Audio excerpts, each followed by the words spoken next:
नाजरीन, मैंने अपनी अक्सर वीडियोस में आपको बताया कि डीएपी महंगी खाद है। इसके अलावा जो हमारी आम यूरिया है वो बड़ी महंगे दामों बिक रही है। तो नाइट्रोफास इस्तेमाल करें, कोशिश करें गंदम के अंदर ज़बरदस्त यूरिया का इस्तेमाल कर लें। तो हमारे अक्सर काश्तकार ये सवाल करते हैं कि हमने नीचे तो कोई खाद नहीं डाली, अब हम चाहते हैं कि पहले पानी पर 2 बोरी नाइट्रोफास भी डाल दें और साथ जो है 1 बोरी ज़बरदस्त यूरिया भी डाल दें। तो क्या फास्फोरसी खाद और ज़बरदस्त यूरिया को मिलाकर इस्तेमाल किया जा सकता है?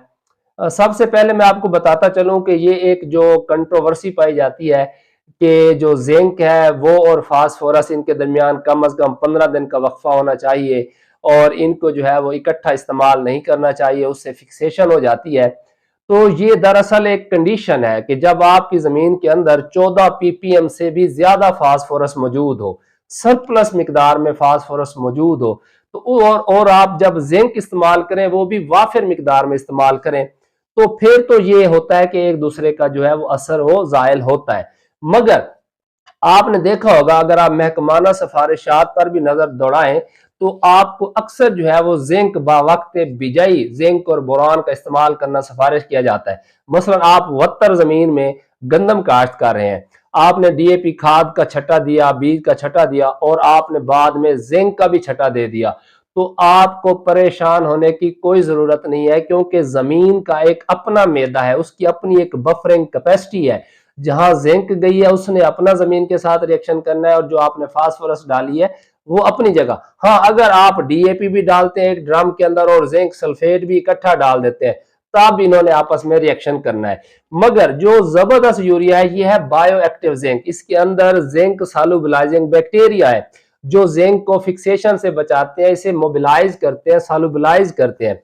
मगर अगर किसी चीज की एक एफिशिएंसी है, उसका हमें एक्स्ट्रा बेनिफिट है, तो इसका मतलब ये नहीं है कि हम जानबूझकर उसकी एफिशिएंसी को कम करें। कि आप जो है वो नाइट्रोफास का छटा कर दें, उसके बाद पानी लगा दें, पानी लगाने के बाद जब जमीन गप की हालत में हो उस वक्त आप जबरदस्त यूरिया का छटा कर दें, या आप ऐसा करें जबरदस्त यूरिया का छटा कर दें और पानी लगा दें, उसके बाद जब जमीन गप की हालत में हो आप नाइट्रोफास का छटा दे दें।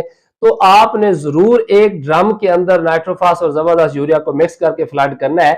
मैं फिर बताता चलूं कि अगर आप मिक्स करके भी फ्लड कर देंगे तो भी कोई मुजायका नहीं, मगर जबरदस्त यूरिया के ज्यादा अच्छे रिजल्ट्स मिलते हैं छटा करने से बानिस्बत फ्लड के।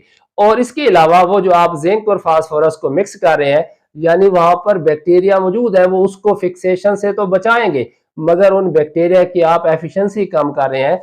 तो बजाय आप उनको मिक्स करके फ्लड करने के, आप अलग-अलग इस्तेमाल कर लें। बेशक आप 2-4 दिन का वक्फा हो, यानी कि आपने शुरू में नाइट्रोफास डाल दी और बाद में गब में आपने जबरदस्त यूरिया का छटा कर दिया, तो परेशान होने वाली कोई बात नहीं है, आप इस तरह कर सकते हैं। इसी तरह बाद दोस्त ये चाहते हैं कि हम जो है वो डीएपी का छटा करते हैं और पानी लगा देते हैं, उसके बाद जब आपकी जमीन तारवत्तर में हो यानी गप गप हो, उस वक्त अगर आप जबरदस्त यूरिया का छटा कर देंगे तो भी बेफिक्र हो जाए।